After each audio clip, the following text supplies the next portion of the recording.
जयशंकर प्रसाद जी की कहानी वैरागी। कथावाचक निर्मल मिश्र। पहाड़ की तलहटी में एक छोटा सा समतल भूमिखंड था।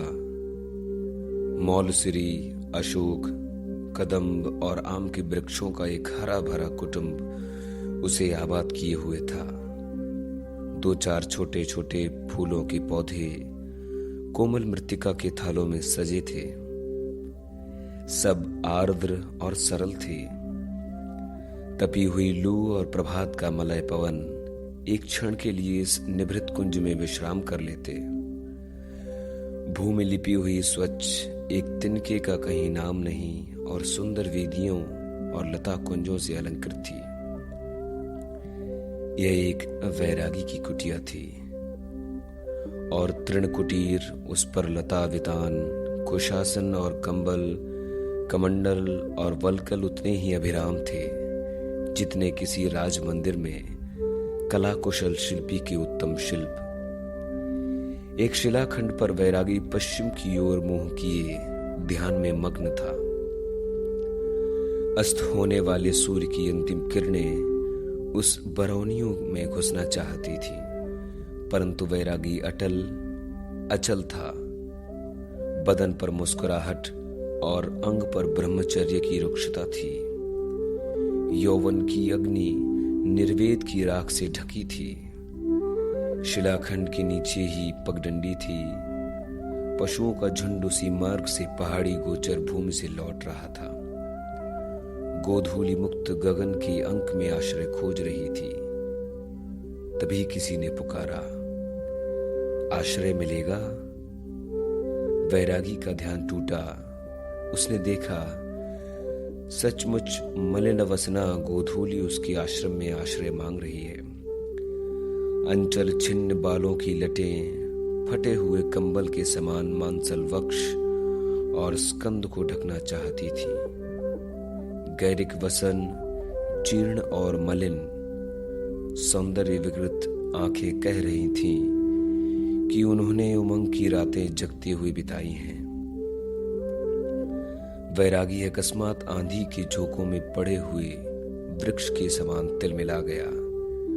उसने धीरे से कहा, स्वागत अतिथि, आओ। रजनी के घने अंधकार में तृणकुटीर, वृक्षावली, जगमगाते हुए नक्षत्र धुंधले चिट्टपट के सदृश प्रतिभासित हो रहे थे। स्त्री अशोक के नीचे वेदी पर बैठी थी, वैरागी अपने कुटीर के द्वार पर।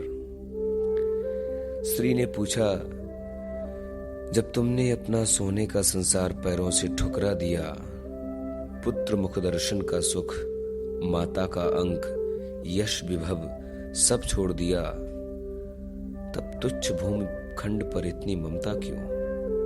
इतना परिश्रम, इतना यत्न किस लिए? केवल तुम्हारे जैसे अतिथियों की सेवा के लिए। जब कोई आश्रयहीन महिलाओं से ठुकरा दिया जाता है, तब उसे ऐसे ही स्थान आश्रय अपने अंक में विश्राम देते हैं।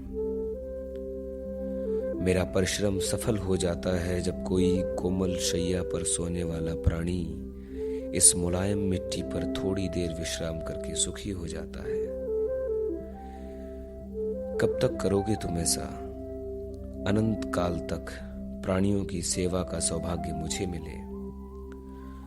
तुम्हारा आश्रय कितने दिनों के लिए है, जब तक उसे दूसरा आश्रय न मिले।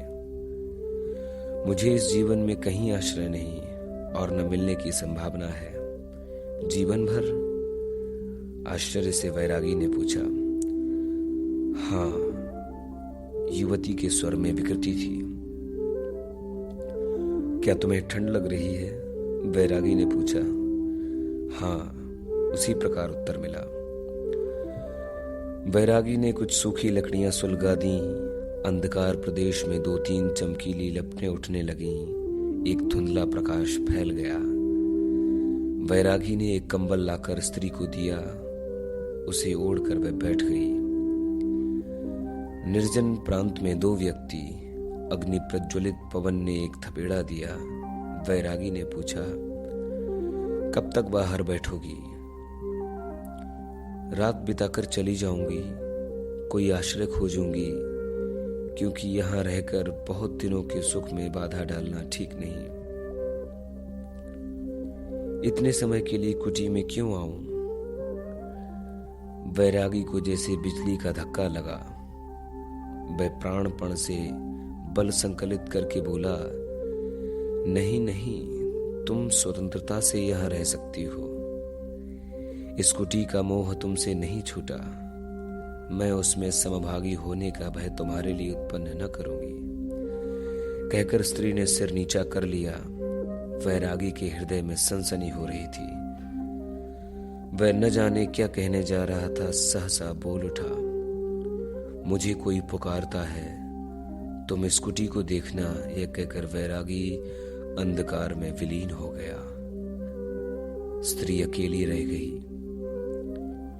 पथिक लोग बहुत दिन तक देखते रहे कि एक पीला मुख उस तृण कुटीर से झांककर प्रतीक्षा के पथ में पलक पावड़े बिछाता रहा।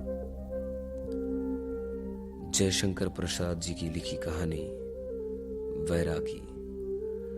कथावाचक निर्मल मिश्र।